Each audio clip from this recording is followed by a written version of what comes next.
Сега, социалните мрежи. то зависи много как дефинираме какво е приемаме за изненада.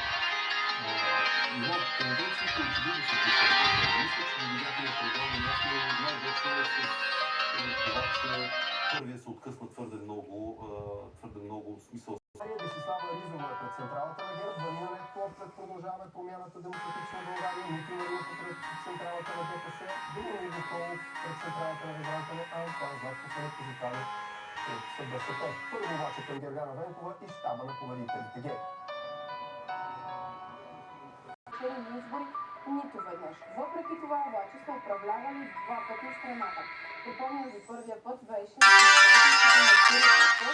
подкрепата на партньорите по БСП и има такъв наред. Първият път беше този, който ще се помни повече от избирателите и това, за което каза и Деси, а именно така наречената сглобка. Правителството с